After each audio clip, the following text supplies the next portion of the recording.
Hello learners. आज हम पृथ्वी के आंतरिक भाग की जो संरचना है, the structure of the interior of the earth, उसके बारे में बात करेंगे।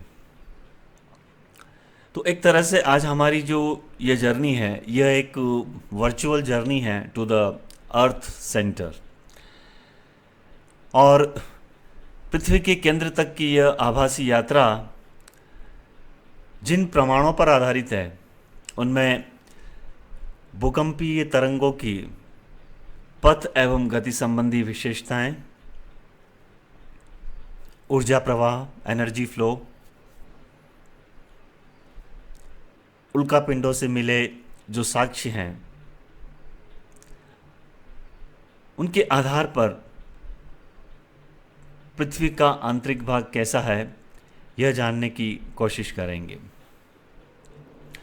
रासायनिक संगठन के आधार पर, on the basis of chemical composition, our earth's interior has been divided into 3 layers. हमारी पृथ्वी का आंतरिक भाग 3 परतों में विभाजित किया गया है। The uppermost layer is known as crust. सबसे ऊपरी परत को भूपर्पटी कहते हैं। भूपर्पटी के नीचे 2900 किलोमीटर की गहराई तक अनुपटल, मेंटल है, और 2900 किलोमीटर के पश्चात पृथ्वी के केंद्र तक, यानी 6370 किलोमीटर की गहराई तक का जो भाग है, वो कोर यानी भूक्रोड़ के नाम से जाना जाता है। तो ये जो 3 मुख्य परतें हैं, ये तो हैं रासायनिक संगठन के आधार पर।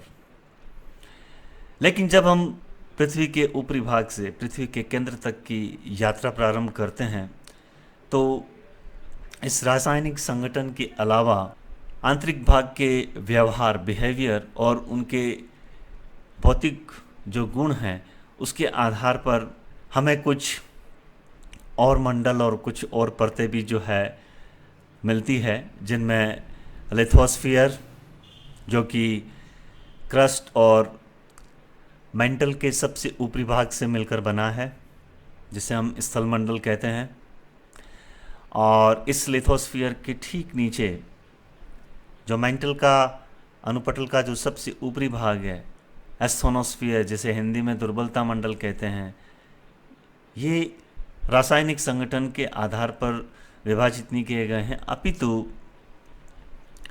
इनके व्यवहार, इनके बिहेवियर और इनके भौतिक जो गुण हैं, उनके आधार पर विभाजित किए गए हैं। डियर लर्नर्स, अब आप ये जान चुके हैं कि पृथ्वी का आंतरिक भाग मुख्यतः 3 परतों से मिलकर बना है। ये 3 परतें हैं crust, mental and core. Crust को हिंदी में भूपर्पटी, मेंटल को अनुपटल और कोर को भूक्रोड़ कहते हैं। भूक्रोड़ यानी कोर पृथ्वी के अर्धव्यास का लगभग आधा भाग घेरे हुए है, लेकिन आयतन, वॉल्यूम में यह पृथ्वी के कुल आयतन का मात्र 16.1% ही है। डियर लर्नर्स, एक बात ध्यान रखिएगा, यहाँ पृथ्वी का सर्वाधिक आयतन घेरने वाली परत अनुपटल है, मेंटल, जो कुल आयतन का 82.5% भाग घेरती है। तो दूसरी ओर क्रस्ट यानी भूपर्पटी का आयतन पृथ्वी के कुल आयतन का मात्र 1.4% ही है। पृथ्वी की सबसे बाहरी या ऊपरी परत भूपर्पटी है, जिसकी मोटाई लगभग 5 से 70 किलोमीटर है। आप इस दिए गए मानचित्र में देख सकते हैं, यह मानचित्र आइसोपेक कंटूर लाइंस मैप कहलाता है, जिसमें भूपर्पटी की यानी क्रस्ट की समान मोटाई वाले स्थानों को मिलाकर ये रेखाएं खींची गई है।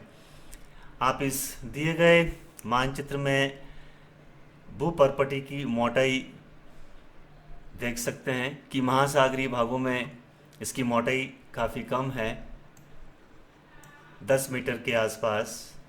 लेकिन जैसे जैसे महासागरीय भागों से हम महाद्वीपीय भागों की ओर बढ़ते हैं तो आप देखिएगा इसकी जो मोटाई है वो बढ़ती जाती है और सर्वाधिक मोटाई आप देखेंगे लगभग 70 मीटर, जो हिमालय पर्वतीय क्षेत्र के आसपास विद्यमान है। यह भूपर्पटी दो पर्पटियों से मिलकर बनी है। महाद्वीपीय भूपर्पटी है वह मोटी है और संगठन में फेल्सिक प्रकार की है। फेल्सिक का मतलब ये होता है कि इसमें विद्यमान जो खनिज हैं वो सिलिका में समृद्ध होते हैं या सिलिका की इसमें प्रधानता होती है। जो पतली भूपर्पटी है वह महासागरीय भूपर्पटी है और अपने रासायनिक संगठन में यह मैफिक प्रकार की है। मैफिक प्रकार का मतलब यह है कि इसमें विद्यमान जो खनिज हैं उसमें लोहा और मैग्नीशियम की प्रधानता होती है। चूँकि महासागरीय भूपर्पटी मैफिक चट्टानों से बनी है, अतः महासागरीय भूपर्पटी का घनत्व अधिक है और महाद्वीपीय भूपर्पटी जो कि अपने संगठन में फेल्सिक या ग्रेनाइटिक है, महासागरीय भूपर्पटी की तुलना में कम घनी है। इसकी डेंसिटी यानी महाद्वीपीय भूपर्पटी का जो घनत्व है वो महासागरीय भूपर्पटी के घनत्व की तुलना में कम है। डियर लर्नर्स, जो महाद्वीपीय भूपर्पटी है उसकी औसत मोटाई लगभग 35 किलोमीटर है, लेकिन विश्व के जो ऊंचे पर्वतीय क्षेत्र हैं वहाँ पर इसकी मोटाई 60 से 70 किलोमीटर के बीच भी मिलती है। आपको मालूम है कि इसका जो कॉम्पोजिशन है, रासायनिक संगठन है, वह फेल्सिक है जिसमें ग्रेनाइटिक चट्टानों की प्रधानता है और इसका जो औसत घनत्व है यह 2.7 ग्राम प्रति घन सेंटीमीटर है। यद्यपि महाद्वीपीय भूपर्पटी आग्नेय, कायांतरित और अवसादी चट्टानों से मिलकर बनी है, लेकिन इसका जो औसत संगठन है वो ग्रेनाइटिक है। महासागरीय भूपर्पटी 5 से 12 किलोमीटर मोटी है और इसका जो रासायनिक संगठन है वो मैफिक यानी बेसाल्टिक है और यह महाद्वीपीय भूपर्पटी की तुलना में काफ़ी पतली है, लेकिन इसका औसत घनत्व महाद्वीपीय भूपर्पटी से ज़्यादा है, 3.3 ग्राम प्रति घन सेंटीमीटर। जो महासागरीय भूपर्पटी है उसकी संरचना स्तरीय है। Oceanic crust has layered structure. अब इस स्तरीय संरचना में सबसे ऊपर पिलो बेसाल्ट है जो पानी के अंदर उद्गारित होता है।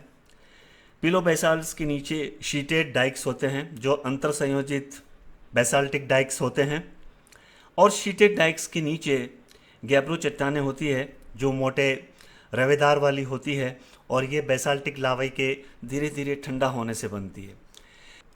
आप इस डायग्राम में ये देखिएगा महासागरीय भूपर्पटी है, ओके, और इसी महासागरीय भूपर्पटी को बड़े रूप में हमने यहाँ दिखाया है। आप यहाँ देखिएगा कि इस महासागरीय भूपर्पटी के सबसे ऊपरी भाग पर यहाँ अवसादों की लेयर है, द लेयर ऑफ सेडिमेंट्स। इसकी जस्ट नीचे इस वाले रीजन में आप देखिएगा यह परत पिलो बेसाल्ट की है जहाँ जल के भीतर बेसाल्ट लावा उद्गारित होता है। पिलो बेसाल्ट की जस्ट नीचे इंटरकनेक्टेड बेसाल्टिक डाइक्स हैं और इन इंटरकनेक्टेड बेसाल्टिक डाइक्स के जस्ट नीचे ये वाला जो क्षेत्र है ये गैब्रो चट्टानों का है जो मोटे और रवेदार होती है और बेसाल्टिक लावा के धीरे धीरे ठंडा होने से बनती है।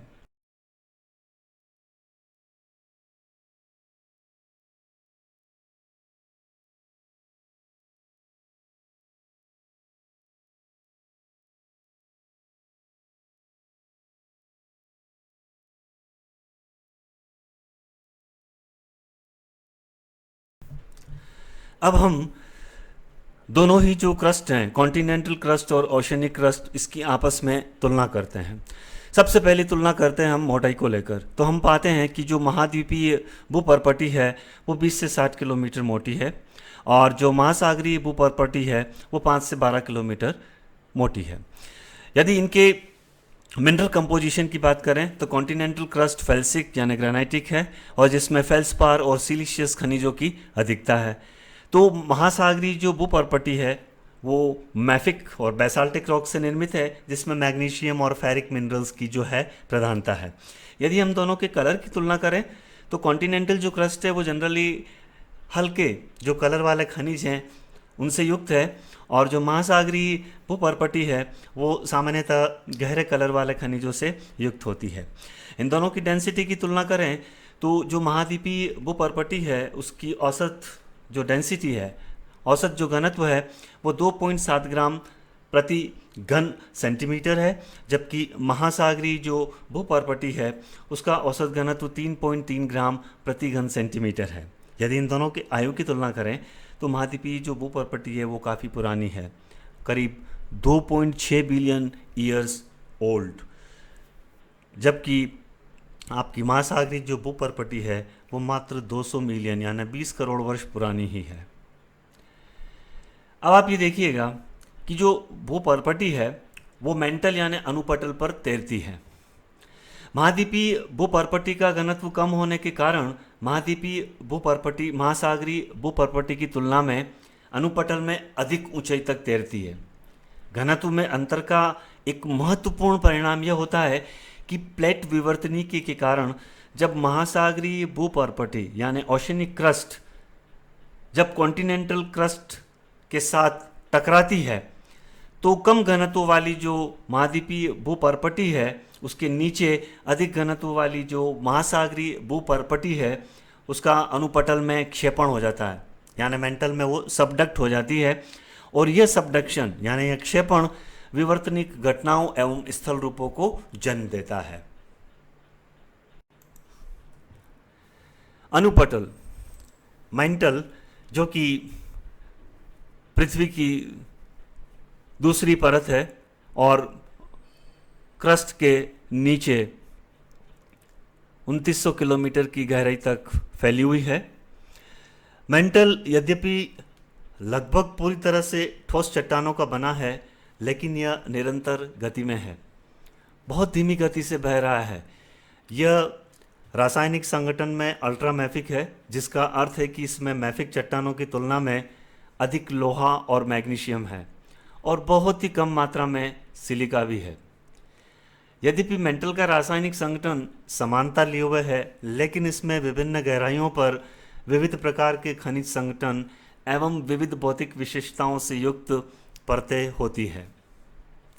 अनुपटल में खनिज संगठन में विविधता जरूर पाई जा सकती है, लेकिन बावजूद इसके अनुपटल का रासायनिक संगठन एक जैसा है, क्योंकि अनुपटल में गहराई में बढ़ते हुए दबाव के कारण खनिज संरचनाओं का पुनः स्वरूपण यानी रिकन्फिगरेशन होता रहता है। अनुपटल के ऊपरी भाग में चट्टानें आमतौर पर पेरिडोटाइट से बनी है, जिसमें ओलिवाइन और पायरोक्सिन खनिज होते हैं। अनुपटल के निचले भाग में अत्यधिक दबाव खनिजों के संगठन को बदल देता है और एक्लोगाइट जैसी चट्टानें बनती है, जिसमें गार्नेट होते हैं। अनुपटल का औसत घनत्व 3.2 ग्राम से 5.7 ग्राम प्रति घन सेंटीमीटर है। यह अनुपटल और मेंटल दो बातों में विलक्षण है। पहला, यह ठोस चट्टान से बना है और दूसरा, यह गर्म है। भूकंपीय तरंगों के पथ और गति संबंधी विशेषताओं के आधार पर ऊर्जा प्रवाह यानी एनर्जी फ्लो एवं उल्कापिंडों के साक्ष्यों के आधार पर वैज्ञानिकों का मत है कि अनुपटल चट्टानों से बना हुआ है। अनुपटल के गुण अल्ट्रामैफिक रॉक पेरिडोटाइट जैसे हैं, जो लोहे और मैग्नीशियम से भरपूर सिलिकेट खनिजों से बना होता है। पेरिडोटाइट पृथ्वी की सतह पर बहुत कम पाया जाता है। वैज्ञानिकों के अनुसार अनुपटल बेहद गर्म है, इसमें से बाहर की ओर बहने वाली गर्मी और इसके भौतिक गुणों के कारण यह बेहद गर्म होता है।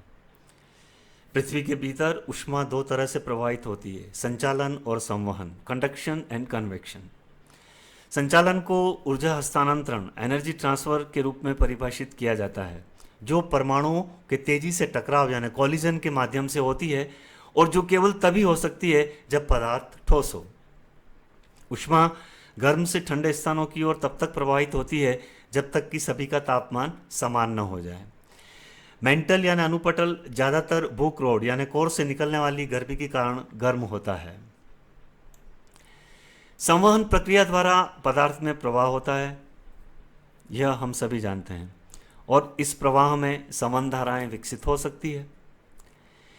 मेंटल में संवहन एक स्टोव पर पानी के बर्तन में होने वाले संवहन के समान होता है। आप जानते हैं कि जब हम गैस के ऊपर तपेली में पानी गर्म करते हैं तो यद्यपि पानी प्रत्यक्ष रूप से अग्नि के संपर्क में नहीं होता है, लेकिन बावजूद उसके थोड़ी देर बाद पानी उबलने लगता है। पानी का जो ये उबलना है ये संवहन धाराओं के कारण ही संभव हो पाता है कि जब तपेली की सरफेस ऊर्जा के माध्यम से गर्म हो जाती है तो उस तपेली की सरफेस के संपर्क में आने वाला पानी गर्म होकर ऊपर उठता है, क्योंकि उसका घनत्व कम हो जाता है और वो ऊपर उठता है।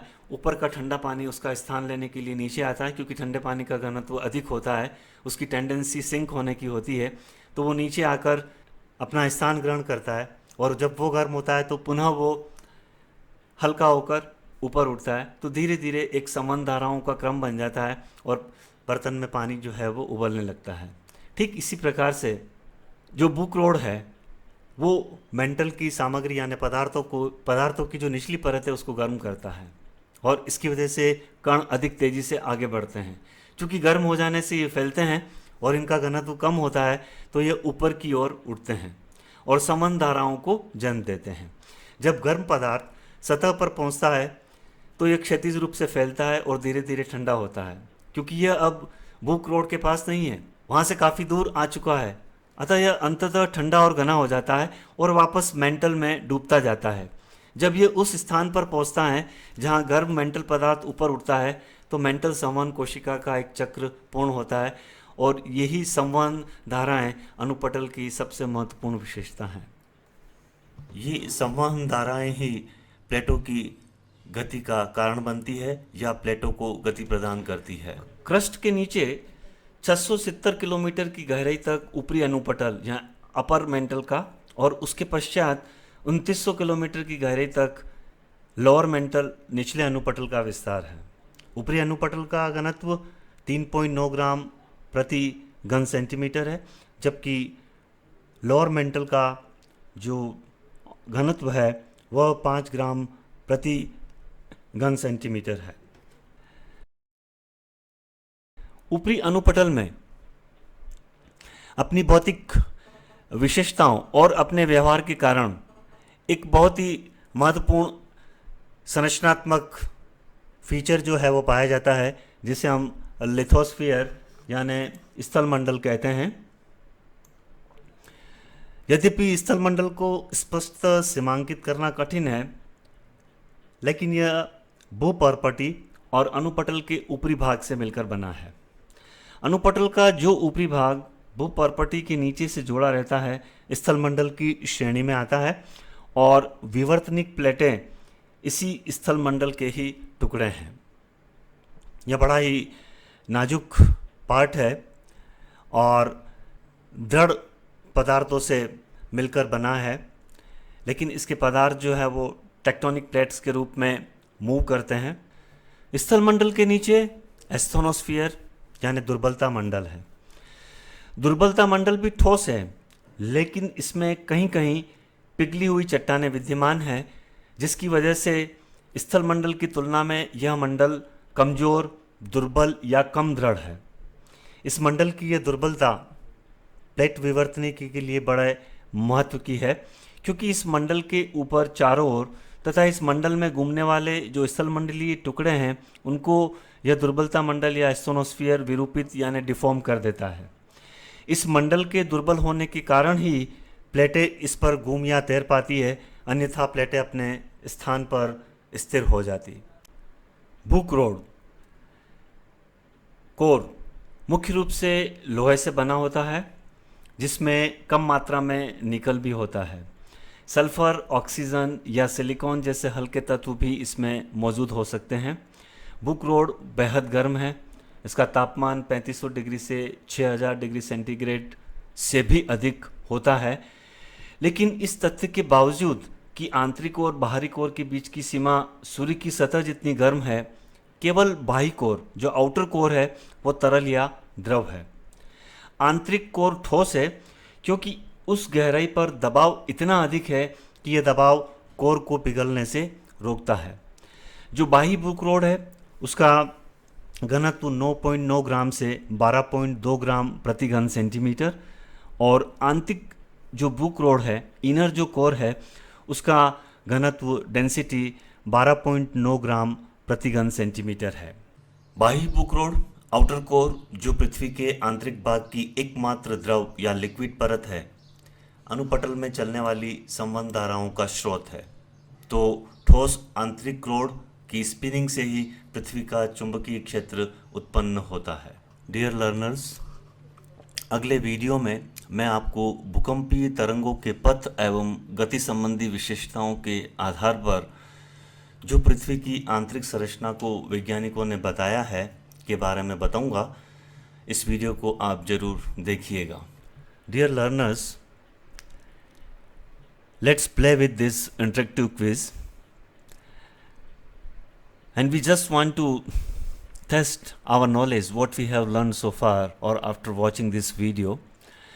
In this interaction, we have to drag the correct word in the correct boxes to explain the difference between continental and oceanic crust. So let's begin. The difference between continental crust, the crust that makes up continents. As you know that continental crust makes up continents, and this continental crust is a thick layer. So here the correct word is thick.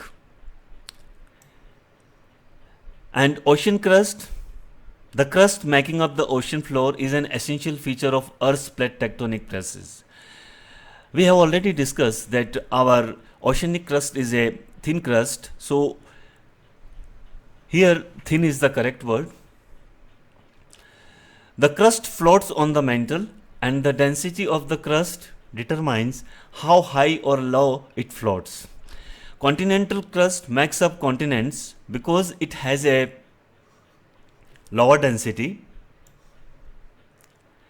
and that's why it floats higher as compared to the oceanic crust. So floats higher is our correct word for this box. Oceanic crust makes up ocean floors because it has a higher density, as you already know, and its tendency is to sink deeper in the mantle, making regions of low elevation. The distinction between continental and oceanic crust influences the interactions between tectonic plates that collide. When plates collide, a plate boundary with higher density, and you know high density oceanic crust, will sink beneath a plate boundary with continental crust, because continental crust is of lower density. And just click on the submit button, and we have filled correct boxes with correct words.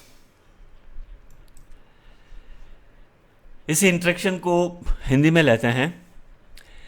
महाद्वीप मोटी भूप्रपट्टी से बने हैं, जबकि महासागर पतली भूप्रपट्टी से बने हैं। महाद्वीपीय भूप्रपट्टी आपको मालूम है फेल्सिक चट्टानों से बनी है, जबकि महासागरीय भूप्रपट्टी मैफिक चट्टानों से बनी है। दोनों के इस रासायनिक संगठन में अंतर के कारण महाद्वीपीय भूप्रपट्टी कम घनत्व की है, जबकि महासागरीय भूप्रपट्टी अधिक घनत्व की है। महाद्वीपीय भूप्रपट्टी की चट्टानों में सिलिका की प्रधानता है, जबकि महासागरीय भूपर्पटी की चट्टानों में मैग्नीशियम की प्रधानता है। घनत्व में अंतर के कारण ही जब महाद्वीपीय एवं महासागरीय प्लेटें आपस में टकराती है, महाद्वीपीय भूपर्पटी की सीमा वाली क्रस्ट का या क्रस्ट के नीचे महासागरीय भूपर्पटी की सीमा वाली जो क्रस्ट है उसका क्षेपण यानी सबडक्शन हो जाता है। डियर लर्नर्स, इस इंटरेक्टिव क्विज में हमें जो पृथ्वी के आंतरिक भाग की परतें हैं उनको उनके सही स्थान पर ड्रैग एंड ड्रॉप करना है। ये ड्रॉप रीजन है और इधर ये ड्रैग आइटम है। जैसे भूपर्पटी है तो आपको भूपर्पटी दिए गए डायग्राम में कहाँ पर है वहाँ पर इसको ले जाकर ड्रैग करना है। हम सभी जानते हैं कि पृथ्वी का जो सबसे ऊपरी भाग, अपर मोस्ट जो लेयर है वो भूपर्पटी कहलाती है। तो इस दिए गए पृथ्वी की आंतरिक संरचना वाले चित्र में भूपर्पटी यहाँ है। भूपर्पटी के नीचे लगभग 670 किलोमीटर की गहराई तक अपर मेंटल है। 670 किलोमीटर से लगाकर 2900 किलोमीटर की गहराई तक निचला अनुपटल यानी लोअर मेंटल है। 2900 किलोमीटर की गहराई से लगाकर 5150 किलोमीटर की गहराई तक जिस परत का विस्तार है वो बाह्य भूकरोड़ यानी आउटर कोर है। और उसके पश्चात यानी 5150 किलोमीटर के पश्चात पृथ्वी के केंद्र तक यानी 6370 किलोमीटर की गहराई तक आंतरिक भूकरोड़ है। डियर लर्नर्स, यहाँ आपको यह भी ध्यान रखना है कि पृथ्वी के आंतरिक भाग की जो ये परतें हैं इनकी जो स्टेट है, अवस्था है, वो कैसी है। तो यदि आप पृथ्वी के सबसे ऊपरी भाग से पृथ्वी के केंद्र की ओर चलें तो भूपर्पटी ठोस सॉलिड है। अपर मेंटल ऊपरी अनुपटल जो है वह भी ठोस सॉलिड है। निचला अनुपटल लोअर मेंटल यह भी ठोस अवस्था में है। लेकिन जो आउटर कोर है जो कि 2900 किलोमीटर की गहराई से 5150 किलोमीटर की गहराई तक विस्तृत है, यही एकमात्र ऐसी परत है पृथ्वी के आंतरिक भाग की जो द्रव अवस्था में है। It is in liquid state. जो इनर कोर है 5150 किलोमीटर से पृथ्वी के केंद्र तक, वह भी ठोस अवस्था में है। निष्कर्षतः एकमात्र आउटर कोर ऐसी परत है जो द्रव अवस्था में विद्यमान है।